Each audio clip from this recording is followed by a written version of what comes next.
It's at 8 o'clock in the Station House Hotel down at Lower Main Street, and everyone's welcome. So if you'd like to just find out more about what's going on with them, they're always looking for volunteers and people to help out, or just you want to find out the work that they do and what's happening in the community, well, that's a great place to start. Letterkenny Tidy Towns Committee this Wednesday evening at 8 o'clock. Speaking of volunteering and great places to start, well, new census data shows the importance of how a diverse group of volunteers is reflective, I suppose, of our communities. Here in Donegal, 14% of the county's population. That's almost 23,000 people were volunteering, because this was in the census of 2022. John Curran is Donegal Volunteer Centre manager and joins me now in the studio. Those figures seem to be good to me. They are, John. It's fantastic, and it's wonderful for us as an organisation and as a society to be able to track that and tell how many people are volunteering and just how healthy it is. That's why it was important to get a question into the census. Well, that's it. People probably won't be aware, but it is very difficult to get a question into the census, and it takes an awful lot of work. And the last one in volunteering was in 2006, and we had a long campaign to get it back in and get the wording changed around, so we were able to capture a little bit more information. But it's wonderful for us to have that now. What was the most popular sector for volunteering? Sport.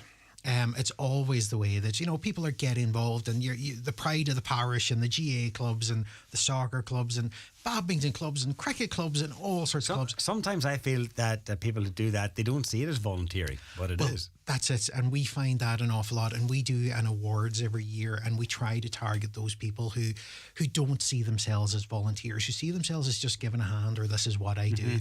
But ultimately, without those people going out, helping out with the under-8s training or the under-12s, or helping make the tea after the park run, or whatever the case may be, we wouldn't be able to have those sort of community moments where people get to come together and celebrate.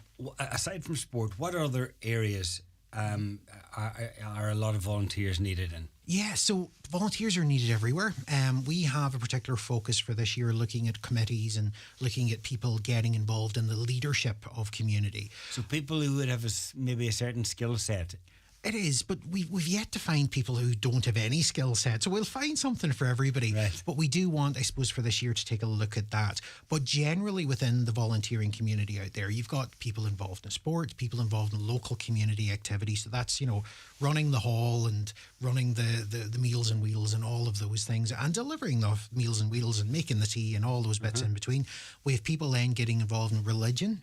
Or religious organisations as volunteers, because we all know that people take care of the church, or they take care of the teas after funerals, or they take care of the altar and the flowers, and that's a massive part. And people might not see that as volunteering, but they're giving of their time for the benefit of others. Now, they get the spiritual reward of doing that if they're doing it in that religious context, but they're giving of their time to help others, and it's wonderful to see. Even right the way through to political organisations. Yeah, we have. You wouldn't come on my radar anyhow when it comes to volunteering, but absolutely. If you think about it, in 6 months' time, we'll have people knocking, probably 5 months' time, we'll have people knocking on doors all over the constituency, all over the county. And those people are all volunteers. They go out, they put on a badge, or they put on a high-vis, or whatever the case may be, and they knock on your doors for a cause that they believe in. Yeah. And it's just wonderful to see that spirit. And without people giving of themselves, we wouldn't live in a community. Ultimately, all of these things come down to us all wanting to live in a community that's happy and healthy and functioning, and volunteering is the core of that. Yeah, it's vital.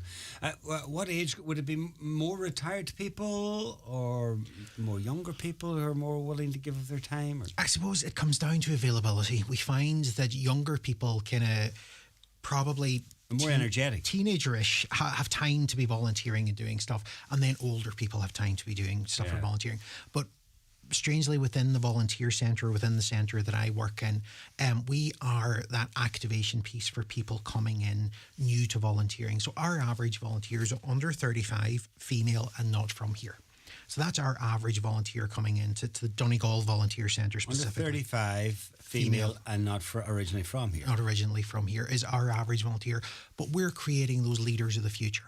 So we're creating the people that will, chair the parent and toddler group in years to come, and will be involved in the community hall or the parish development or whatever it is in years to come, because they have to start somewhere and they have to get in and get involved and feel that sense of community.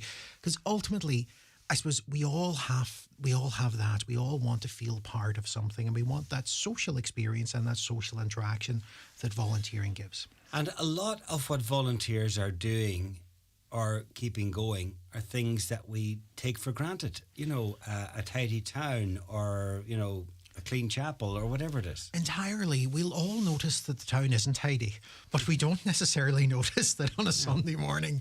If you take Letterkenny here as the example, and you mentioned their AGM coming up next week, Letterkenny Tidy Towns, they do phenomenal work on a Sunday morning. Neil Blockley and a crew of volunteers from all over the world. I've seen them out in action, yeah. Come out on a Sunday morning here in Letterkenny. In Rathmullen, it's a Wednesday morning they do. Buncrana, I think, is a Sunday morning, or a Saturday morning in Buncrana. And these are all people who are giving to make us all live in a better, in a nicer community, in a better community. And definitely, we don't necessarily notice the result, but we notice the absence. Yeah. And if those 14,000 people, 23,000 people that are volunteering actively in Donegal stopped tomorrow, we would notice the difference. Well, we'd notice the kids would be running around the house full of energy. There'd be no youth clubs, there'd be no Wheels and Wheels, there'd be no active age. All of these things would grind to a halt.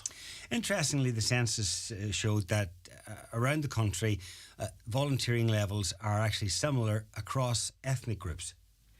They are. They're slightly higher for newer people coming in or for newer communities, but they are similar. And there's just not everybody's going to be, I suppose, volunteering and giving, but it's probably a worldwide thing that there's a certain cohort of people who feel that need to give or that social connection and the benefit they get out of it. I was just going to say that, the benefit that they get out of it, because it plays a great role, I suppose, in helping people to integrate into a country. It does. It helps showcase, and it helps show and get connections for people as well.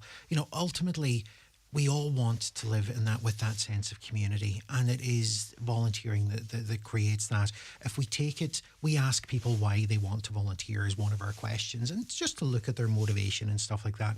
And generally, it comes down to one of three things. It's social interaction. So I'm new to Donegal, or new to Letterkenny, or new to Termon, or new to Fannin, or whatever it is. I want to create a connection with people. Skills development. So I need retail experience, or I need customer service experience. I need interactions. Because you can learn new skills. You can, massively. You get to demonstrate leadership. You get to demonstrate planning and delivery. All of those things all come out of the work that you're doing, and you won't necessarily notice it because at the end of the week there isn't a paycheck to it. No, I know, but also if you're retired and newly retired, you get to carry on maybe some of the skills that you get to use, some of the skills that you practiced over a career, and you get to give back to those who have given to you. We had a campaign we did with DLDC last year and the day centres in Donegal, and it's still running if there's anybody interested. We were looking for volunteers to help out with day centre committees, and our tagline for it was to be part of your community story, because that is helping out older generations who ultimately would have been the people helping out.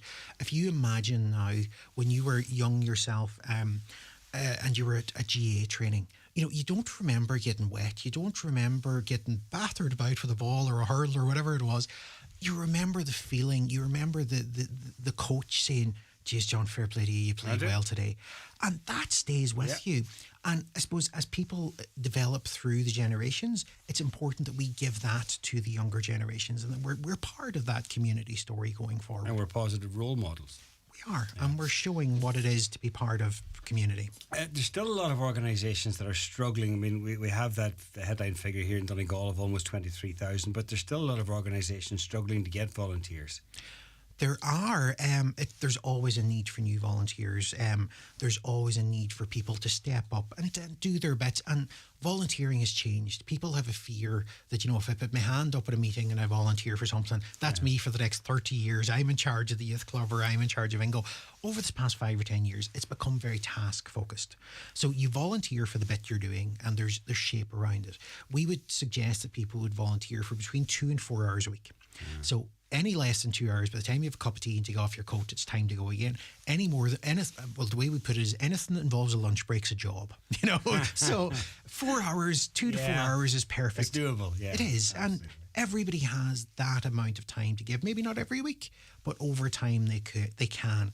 Like, we have 110 live roles on our website at the moment. So if people go to volunteer.donegal.ie, there's a choice of 110 different things right across the county that you can do, and that you can get involved in your community. Everything from helping to steward the St. Patrick's Day parade to being on the committee or being on the board of some organisation, and everything in between. And we act as that introduction piece. So if people are kind of hesitant, they're not sure what they want to do, maybe they want to talk about it and explore what their options are, we'll help them do that and figure out what route would work for them to get involved. Well, that's certainly plenty of choice, and by the sound of things, more than ever. Just go to the website, volunteer.donegal.ie. Volunteer.donegal.ie, yeah. Okay, and take it from there. Thanks, John, very illuminating. Thanks to me and John Curran from the Donegal Volunteer Centre. Appreciate it. Thank you. Enter the Virgin. Unbelievable value.